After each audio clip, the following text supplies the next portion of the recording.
พี่น้องบ้านนี้นี่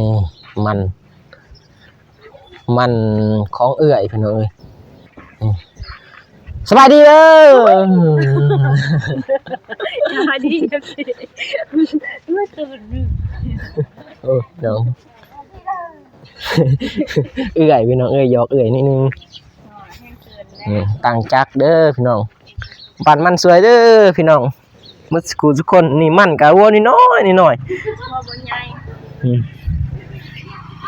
มันใส่กระสอบเรียบร้อยพี่น้องเอ้ยบ้านมันมื้อนี้ท่านออกไปทางใดก็บ่มีกราบทักทายสบายดีเด้อพ่อแม่พี่น้องเมื่อสุขสุขคนพี่น้องบ่ว่าจะเป็นภายในหรือว่าต่างประเทศก็กราบสบายดีพี่น้องเข้าสู่ช่องบ่าวสายChannel คือเก่าคือเดิมพี่น้องเอ้ยมื้อนี้บ่าวสายบ่ทันออกไปทางใดพี่น้องเอ้ยก็ว่าสิช่วยทางเอื้อยปั่นมันพี่น้องมันก็บ่หลายบ่หลวงดอกพี่น้องเอ้ยนิดเดียวรถ1 2รถนี่แหละโอเคพี่น้องเดี๋ยวสิมาถ่ายตอนที่ปั่นมันอีกพี่น้องเอ้ยก็ว่ายังกะเกี่ยมเครื่องจักรอยู่พี่น้อง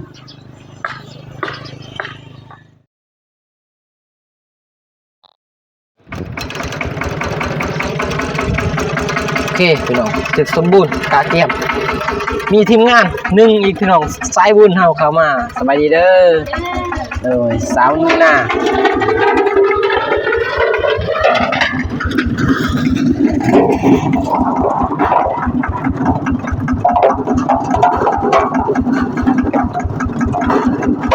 ปั่นมันเด้อพี่น้องวันนี้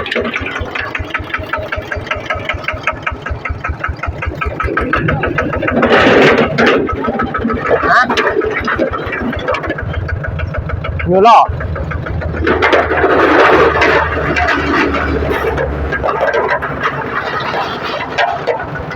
พี่น้อง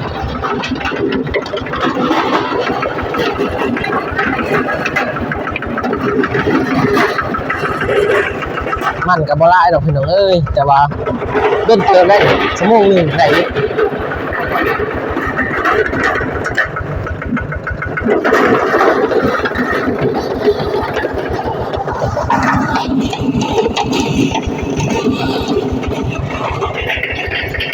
ไป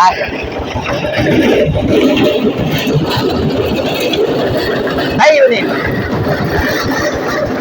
ไปอยู่หล่ออ่ะ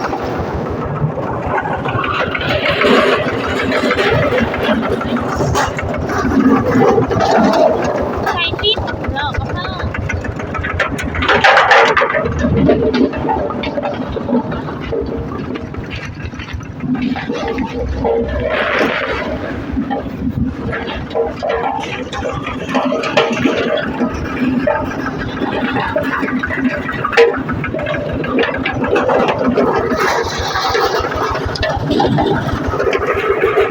น้องทีมงานราย4คนเลยบ่มิกยังตัดคลิปอยู่เด้อพี่น้องเพิ่นยังตัดคลิปอยู่เดี๋ยวเพิ่นลงมาเดี๋ยวทีมงาน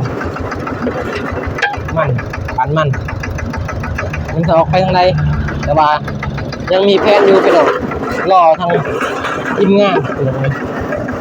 เบาโค้เพิ่นว่าสิลงมาพี่น้อง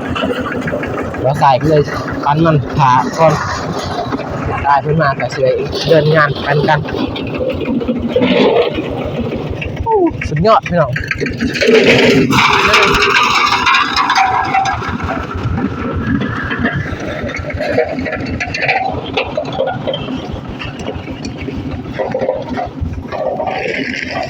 นี่ครับมาเป็นรถแบน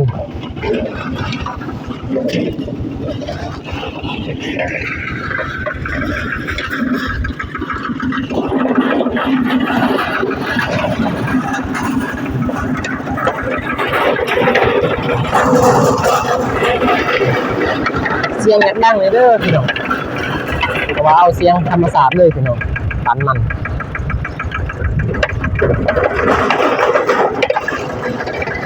แต่ว่าคู่ให้บัตรนี่1 2 3 4 5แพร่จักสิเต็มหรือบ่5แพร่มัน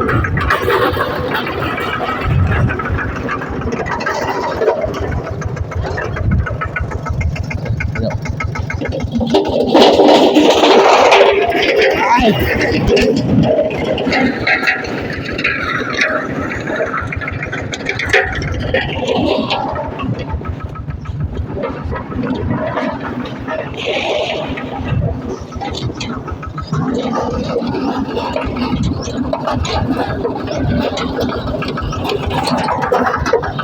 พี่น้อง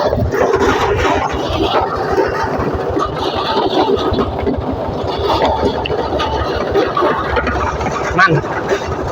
ประมาณ20 ใบ30 40 30 สอบเลยพี่น้องบ่หลายหรอก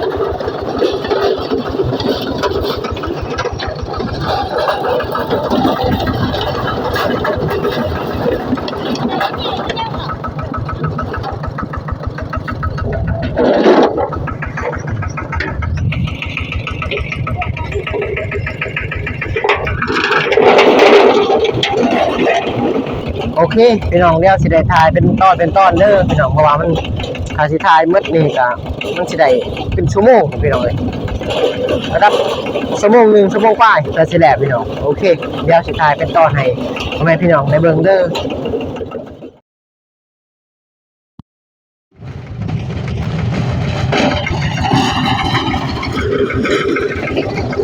โอเคพี่น้องไล่เติมไปดิโอ้บะมิกมากเนาะมาแล้วไปดีเด้อไม่มาเช่นตำแหน่งด้วยป่ะดูออกเลยป่ะ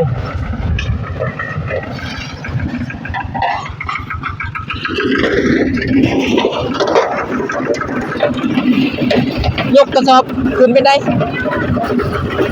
ยกกระสอบเสือพี่อ่ะก็ได้คอยอยู่เองหรอ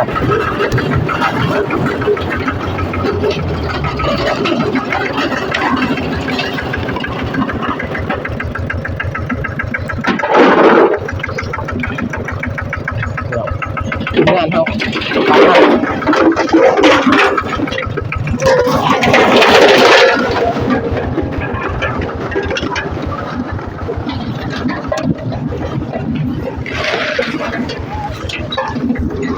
ว่าใส่12 ล้อเห็นป่ะใส่บ่ได้โอเค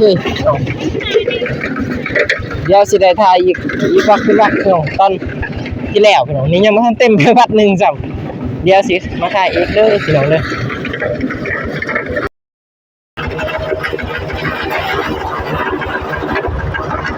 โอเคพี่น้องเบิ่งแต่มีคนขับหล่อห้องบ่สายแล้วบ่สายถ้าเสร็จตัวใดต่อเราไม่ก็ยังว่ามันมีจักรเดียวบ่ไหวเด้อร้านพี่น้อง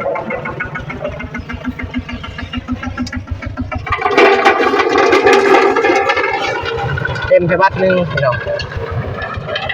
ใส่12 ล้อบัดหนึ่งใส่บ่ได้หรอกจะแห้งไว้พอดี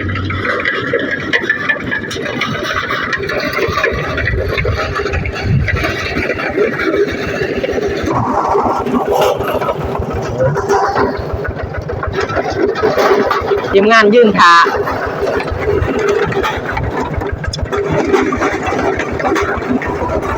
ยืนทาเลยจักอันเดียวมาไหวบันไดกลัวมันกันน้อยอีเนาะ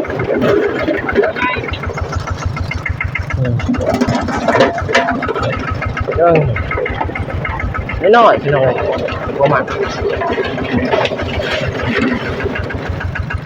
ใหญ่สุดสำนี่นะใหญ่สุดใหญ่ลีโลเลยแต่ว่ายังมาลายซาปลายสอบ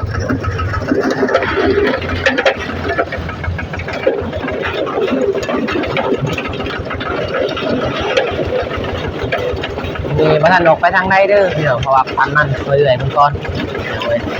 แต่บอสายยังจับกบถ้ามาจับกับพ่อแม่พี่น้องกับสิบอะไรเห็นพี่น้องจับกล่องไหนบอมิกแล้วซองบอสายแล้วก็จับกล่องเลยนี่จะทีมงานเขามา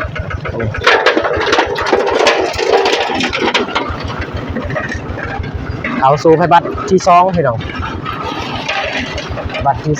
2เต็มแรกบัตรที่1เขาใส่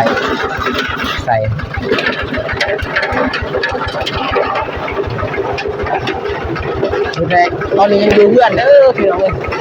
ยังพัดออกไปทางใดแต่ว่ารอตาทีมงานก่อนทีมงานถ่ายเบาโค้งมันสิลงมาหาหน่อยน้อยหาน้องหน่อยน้องไหมว่าให้รอทาได้บ่สายกันเลยบ่ได้ออกไปทางใดเหมือนกันอยู่เพื่อนเลยปันมันพี่น้องเอ้ยโอเคพี่น้องไม่ใจเบิ่งติดตามไปพี่น้องว่าสิถ่ายเป็นวักเพราะว่าแต่สิถ่ายมืดมันก็ยาวโพดพี่น้องเอ้ยเลยถ่ายเป็นวักให้พี่น้องเบิ่งได้ส้มบาดที่แล้วสิถ่ายอีกเด้อพี่น้องคือว่ายังไม่เดียวเด้อพี่น้องวันนี้รายแล้วเขาสั่งกันยังอีกประมาณ30 นาทีแต่ว่าตอนนี้ก็คลิปเบาสายกับสัญญาณแล้วพี่น้องเลยเบาสายก็แสดงปัดจบคลิปก่อนเด้อพี่น้องว่าเบาดิ้งเข้ามาใหม่เบาบิ๊กเพิ่นยังไงนะขึ้นไปทำธุระห้องหนักมาแล้วทีมงานเราทำมาสวยเต็มแล้ว2 แพรพี่น้องนี่เขาสู่แพรที่3พี่น้องเอ้ยแต่ว่าสายกายังแสดงสวยคือกันพี่น้องว่ายังจับกล่องตอนนี้ทีมงานเราหลายคนเติบพี่น้องโอเคพี่น้องเดี๋ยวเราสายไปเบิ่งเดี๋ยวมันนี่จะเนาะเราสายเขามาสวยอีกพี่น้องไปเบิ่งอันนั้นทางห้องน้ำก่อนพี่น้องไปหอดไฟแล้วพี่น้องก็รอลุ้นว่ามือได้สิแหละพี่น้องห้องน้ำนี่เด้พี่น้องสายกับหินนี่มันยังน้อยเดียวพี่น้องเลยแต่ว่าหินนี่ถือว่าพอแล้วหินยังหินนี่สำนีพอดีแล้วพอแล้วแต่ว่าสายนี่ยังบ่พอพี่น้องก็เลยบ่เป็นคืบต่อว่าสิโบกก็โบกบ่ได้พี่น้องเอ้ยเพราะว่าสายบ่มีพี่น้องห้องน้ำเบาสายกับพ่อแม่ก็เลยได้แต่หลังคาพี่น้องแน่พี่น้องสบายดีเด้อแม่มันดังอย่างจูดกระต่อเนาะโอ้ห้องน้ำยังบ่ทันดำเนินพี่น้องห้องน้ำยังบ่ทันแล้วเด้อพี่น้องนี่ยังบ่ทันไปหอดไส้พี่น้องเอ้ยเพราะว่ายังบ่ทันโบกแต่ว่าอ่างนี่ได้แล้วพี่น้องแต่ว่ายังบ่ทันโบก